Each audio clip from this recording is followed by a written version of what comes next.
بسم اللہ الرحمن الرحیم۔ السلام علیکم۔ میں صوفے پر بیٹھی خاموشی سے ٹی وی کی بجائے اپنی نوکرانی ہینا کو دیکھ رہی تھی۔ پتلی کمر، لمبے بال، اس کے انداز ہی نرالے تھے۔ ایسے لگتا تھا کہ کام والی نہیں بلکہ گھر کی مالکن ہو۔ تیار بھی ایسے ہی ہوا کیا کرتی تھی۔ میں نے آج تک ایسی نوکرانی نہیں دیکھی تھی۔ پتہ نہیں کس گھڑی میں نے اس نوکرانی کو رکھ لیا تھا۔ اسے رکھنے کے بعد مجھے سکون نہیں بلکہ مزید بے سکونی ہو گئی تھی، مگر میری مجبوری تھی کہ میں اسے نکال بھی نہیں سکتی تھی۔ جب سے ہم اس نئے محلے میں شفٹ ہوئے تھے مجھے کوئی کام والی مل ہی نہیں رہی تھی۔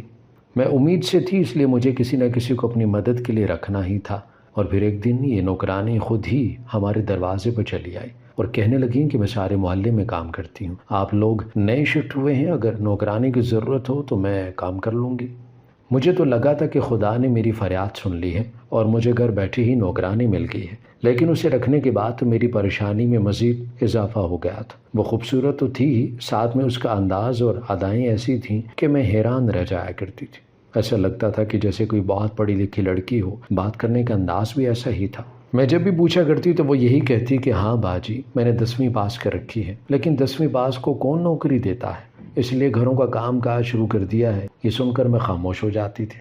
شروع میں تو میرے شوہر نے اس نوکرانی کو رکھنے پر بہت اعتراض کیا، لیکن جب میں نے ان کی بات نہ مانی اور ان سے کہا کہ مجھ سے گھر کے کام کاج نہیں ہوتے، اگر ایسا ہے تو گھر کے کام خود کر لیا کرو، تو وہ مجبوراً خاموش ہو گئے اور پھر انہوں نے نوکرانی کو لے کر کوئی بات نہ کی۔ مگر ایک بات مجھے بہت عجیب محسوس ہونے لگی جو میرے دل و دماغ میں کھٹک رہی تھی۔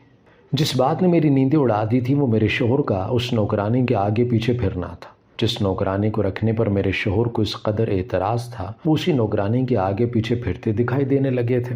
شروع میں مجھے لگا کہ یہ سب میرا وہم ہے، کیونکہ میری شادی کو زیادہ عرصہ نہیں گزرا تھا، اسی لیے میں اپنے شوہر پر شک نہیں کرنا چاہتی تھی۔ مگر ہر گزرتے دن کے ساتھ مجھے اس بات پر یقین آنے لگا کہ یہ میرا وہم نہیں ہے بلکہ واقعی نہیں میرے شوہر اس نوکرانی کے آگے پیچھے رہتے ہیں۔ وہ میرے کمرے کی صفائی کرنے جاتی ہے تو میں لاؤنج میں چلی جاتی کیونکہ مجھے ڈسٹ الرجی تھی، لیکن میرا شوہر بہانے سے کمرے کے کئی چکر کاٹ لیا کرتا۔ سمجھ نہیں آتا تھا کہ اس نوکرانی میں ایسی بھی کون سی کشش تھی جو میرا شوہر اس کے پیچھے کھینچا چلا جا رہا تھا۔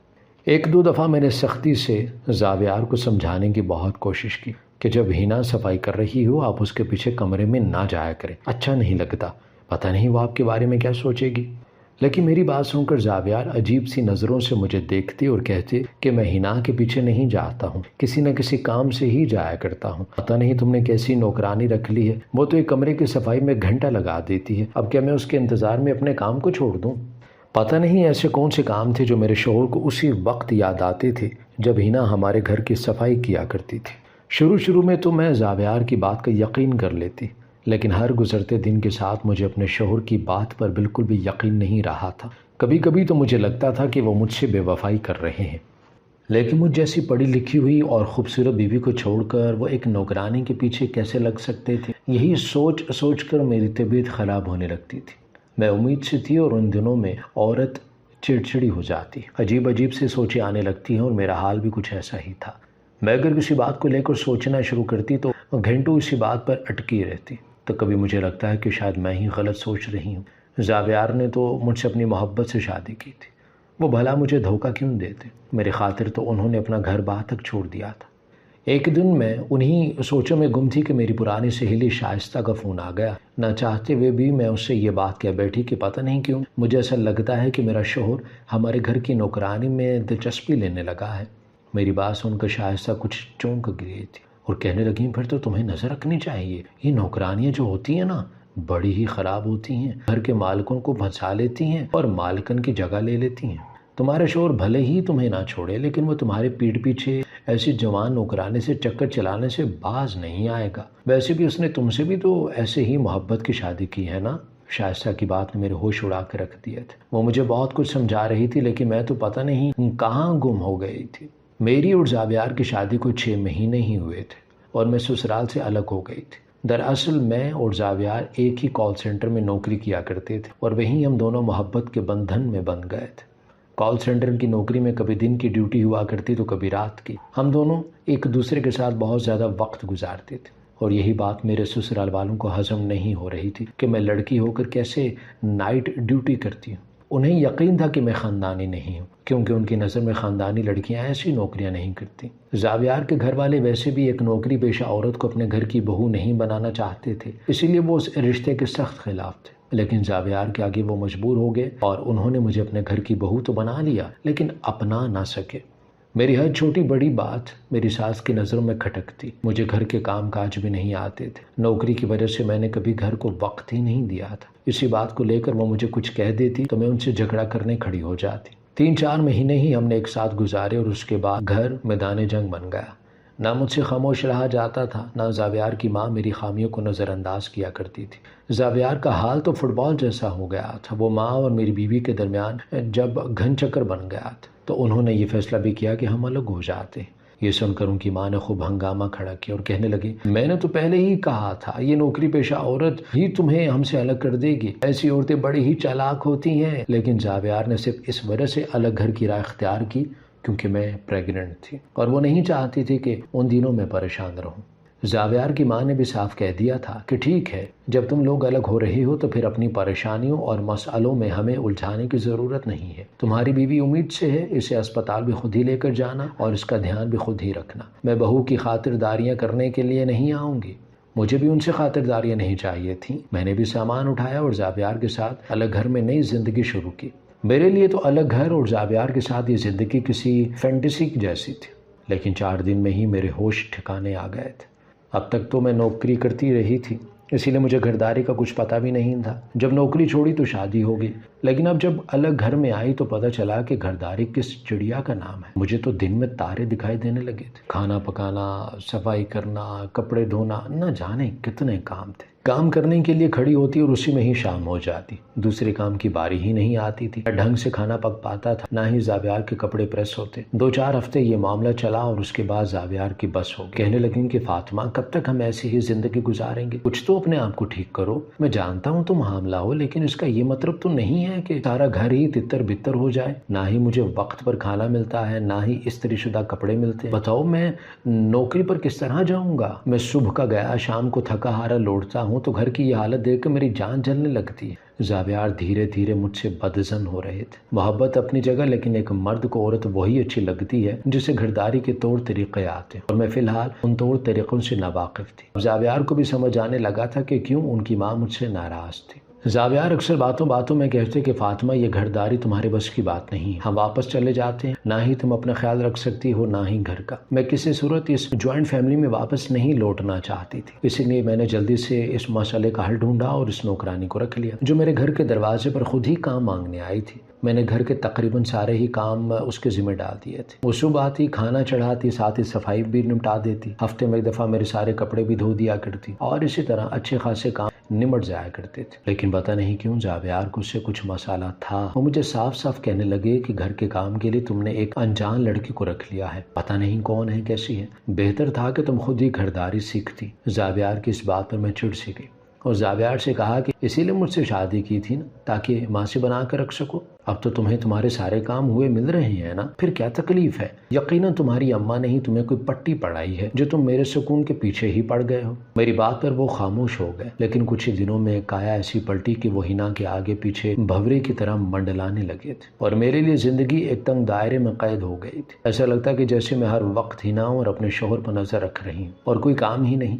ہنا کی موجودگی میں تو مجھے کسی پل قرار بھی نہیں آتا تھا۔ اگر اسے نکال دیتی تو مجھ سے گھر کے کام کاج نہ ہوتے۔ اور پھر میں نے شائستہ کی بات پر عمل کیا اور ایک دن ہنا سے کہہ دیا کہ میرے شوہر کی نائٹ ڈیوٹی کے دن شروع ہو گئے، وہ سارا دن گھر پر رہتے ہیں، بہتر یہ ہے کہ تم ان کی غیر موجودگی میں رات کے وقت آ کر سکون سے سارا کام کر لیا کرو، وہ بھی تمہیں تنگ نہیں کیا کریں گے۔ مجھے لگا کہ ہنا اس بات پر انکار کرے گی اور کہے گی کہ وہ آدھی رات کو کام کرنے کیوں آئے گی، لیکن میں اس وقت حیران رہ گئی جب اس نے خوشی خوشی کہا کہ ہاں باجی ٹھیک ہے، مجھے بھی صاحب کے سامنے کام کرنا اچھا نہیں لگتا، میں کمرے کی صفائی کرتی ہوں تو وہ نہ جانے کتنے چکر کاٹ جاتے ہیں، مجھے شرم سی محسوس ہوتی ہے، اچھا ہے میں بھی ان کی غیر موجودگی میں سکون سے کام کر لوں گی۔ یہ سن کر مجھے تسلی ہوگی اور اگلے دن ہنا صبح کام پر نہ آئی تو شوہر نے فوراً ہی مجھ سے پوچھا کہ کیا بات ہے، آج تمہاری نوکرانی نہیں آئی؟